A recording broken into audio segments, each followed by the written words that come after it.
Hello, welcome to this second part of American election, in which I am going to cover the main core process of American election.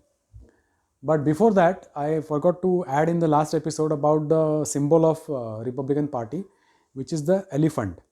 Now, this elephant symbol, they got it because the cartoonist, a very famous cartoonist in 1820, 1830, called Thomas Nast, he actually drew a lot of cartoons projecting Republican Party as an elephant and crushing all the opponents of Republican Party.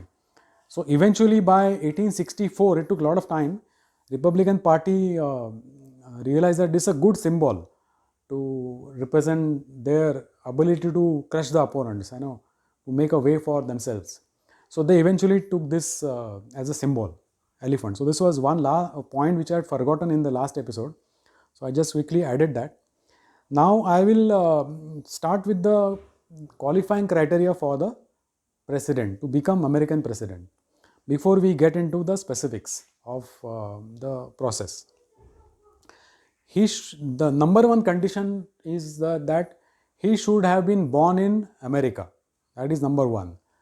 He should be minimum of 35 years of age, and he should have stayed in America for at least 14 years. These are the three major important criteria for presidential candidate. Now we will come to the first part of the whole process, which are called primaries. Now primaries are essentially the election of parties or within the parties, respective parties. So Republican parties will have their primaries and Democrats will have their own primaries. Primaries are also televised openly in America, not like India. In India, all the internal elections are held in a closed door. Nobody knows who is opposing whom, and who is interested and who is contesting against whom within the party to be a prime minister. Nobody knows that in India. But in America, the primaries are also held openly. So what happens is that the interested candidates, they start seeking support of their voters. Now who are these voters? These are the voters registered by each party as their party members. So in each state, the interested candidates like say Barack Obama or Hillary Clinton in Democrats, they go and campaign in the each state, and they tell their supporters or who are party members, registered party members, to vote for them as the possible candidate for the as a party nominated candidate for the presidential election. So if you have seen in the past, American President Barack Obama, when he was contesting, he was trying to be a candidate as a party candidate to get nominated for president election, he was opposing Hillary Clinton, who was also wanting to become a president. So they have fought this election against each other in a very ferocious manner. They have accused each other, against on various issues, various aspects of American people's, what they want, what they don't want, etc. And so they contest this election in a very in a very high spirited manner. And then based on the votes that they get in primary, they get elected by the party as the presidential nominee for the election of president. Now like primaries, there are also another process called caucus, CAUCS. Now caucus is nothing but it is like it's like a discussion forum. Unlike a very big convention, in many states they hold caucus, or maybe they hold it in a smaller state where the number of voters are less. So they hold caucus, and they all the candidates, they discuss and they seek votes from the party members, and then of course that is taken into consideration by the party headquarters, and then they decide who is the final nominated or nominee for president and the vice president. Now we will come to the second part, which is the federal structure of the American system. Now there are two houses. One is Congress or House of Representative, and the second is Senate. Now this is the confusing part as well to many of us from this side. Now don't compare this with Lok Sabha, Rajya Sabha. It's a complete different system. So it is like comparing cricket with baseball, just because it has a bat and a ball. So don't compare that. So this is a different system. Now let's come to Senate. Who qualifies to be a candidate to become a senator or Senate? You will see a table, and I will just take a quick recap. Senator, to be a senator, you have to be minimum 30 years old. You should have lived in US for 9 years.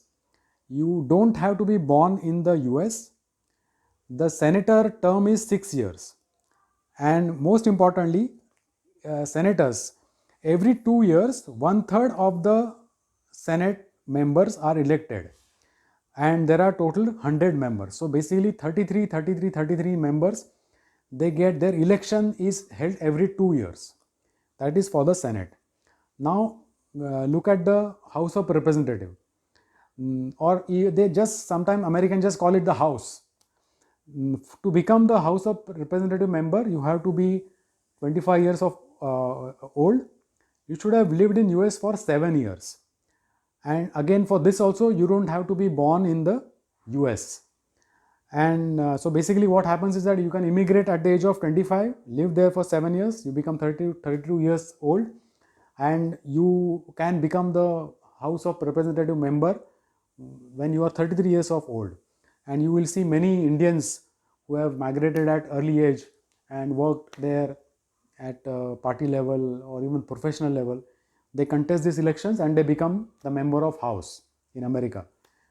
Now, unlike Senate, the House term is for 2 years, and there are 435 members, and all of them get elected every 2 years. So there is no staggered election. Every 2 years, entire House gets elected. The process starts. And now we'll see the difference between what does Senate do and what does House of Representative do. Basically, Senate approves all the judicial appointment to be done by President. They also approve all the treaties, trade treaties, and also all the decisions that President takes on war, either starting a war or ending the war. That has to be approved by the Senate. What does the House do? House of Representative? It basically initiates all the revenue bills. It initiates all the income related bills, and then they of course go to Senate for approval, but initiation happens at the House of Representative. That is the major difference. And coming to impeachment part, because it has happened in case of Trump, the impeachment, if anybody is to be impeached, president is to be impeached, it starts in House of Representatives. So the House of Representative lays down the document by which the president is charged or accused, and then that impeachment is sent to Senate for the confirmation or approval by majority, by 2/3 majority. So that's the basic difference between Senate and House of Representative. Now let us come to the numbers. 100 senators, 435 House of Representative, and there is Washington DC, which is District Columbia, which is like a central region. Like we have central monitored region like Delhi. Earlier we had Delhi and Chandigarh. Similar to that, it has 3 members. So we have total 538 members. Divide by 2, that is 269. And to be having a majority, you need one more. So your magic number is 270. Now, this is the surprising part in this whole process.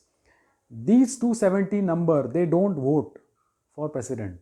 They have no role to play in electing a president. So this is the most confusing part in the American election. These Senate elections and HR election or House elections are independent elections. They do not matter. Now I will come to the most confusing part of the whole process. It's called Electoral College.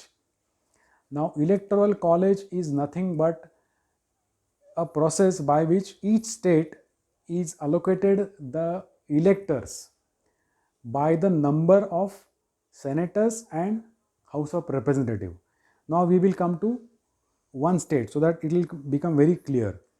Now you will see an image here of a state. Let's take California. Now in California you see a number there, 55 number. 55 number is the number which is 2 are senators and 53 are House of Representative allocated to that state. Now what happens is, in presidential elections, the party, each party, Republican Party and Democrat Party, they nominate the electors. Electors are separate people than HOR and the senators.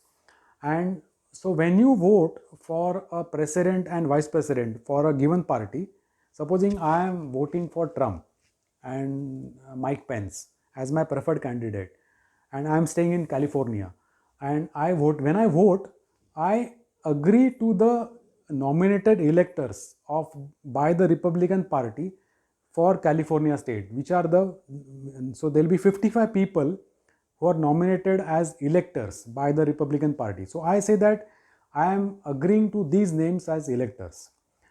So if I am voting for, I am staying in California and I am voting for Joe Biden and Kamala Harris, then there will be different set of people, 55 people nominated by Democrat Party who are the electors. So those electors will get as my representative to select the president. How? We'll come to that as the next step. Now what happens is that supposing in California, the 51.2% vote is given or garnered by, say, Republican. So what happens is that entire 55 electors are given to Republican Party as the number of electors or number of votes from that state, or 55 is one number that gets added into the kitty of Republican Party. Similar to, say, let's take Texas. You will see an image of Texas state where there are 2 senators and 32 HOR, House of Representative. So 34 is the number. So 34 electors are nominated by Republican Party and 34 electors are nominated by Democrats. So if Trump and Mike Pence party, which is Republican, they get a majority of, say, 51% vote in Texas, then the entire 34 electors are given to Republican Party. That is how they get added up. So it is basically a system which they call it winner takes all. Whosoever gets majority even by 0.5%, he gets the entire electors in that state. That is the major difference between democratic system like India versus American system, which is the electoral college system. Now I will clarify one more issue, which is called college. Now why it is called college? College is a college. I mean, why do they call it college? College is nothing but it's a designated terminology for this entire system, and is got into the use by sometime by 1905, and it is not written in the constitution, but this college word got into this electoral process and it has remained since then, and that is how it is very confusing to an outsider that what is this college now, but it is nothing but a electoral process. So every state will get, depending on the which party gets majority, those electoral votes will get added. Now these electors will this will be tallied up, and these people will go to Washington DC on 14 December. That date is also decided by constitution, and depending on which party has managed to get the electoral vote, that president will get elected. Now here is the main problem in this system, is that you can win the popular vote but you can lose the election. I will take this last example to clarify this. Let's take one state where there are 3 electoral votes. Okay. Now supposing Republican Party gets 51% vote, so they get 3 elector votes, and Joe Biden gets 71% votes, and they also get 3 votes.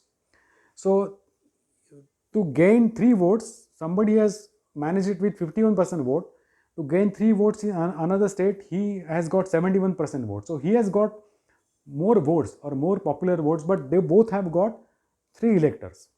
That is when the situation might come that a candidate has managed to get, when you total it up, it is possible that you have got more popular votes, but because the winner takes all system, you have got more voting electors as who will eventually lead you to victory.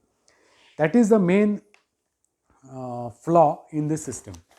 Now, why have they done like this? That one reason that I can think of is that it basically takes away the possibility of bribing or making various attempts to forcefully convert a chunk of people who will vote for you, because electors are nominated by party members.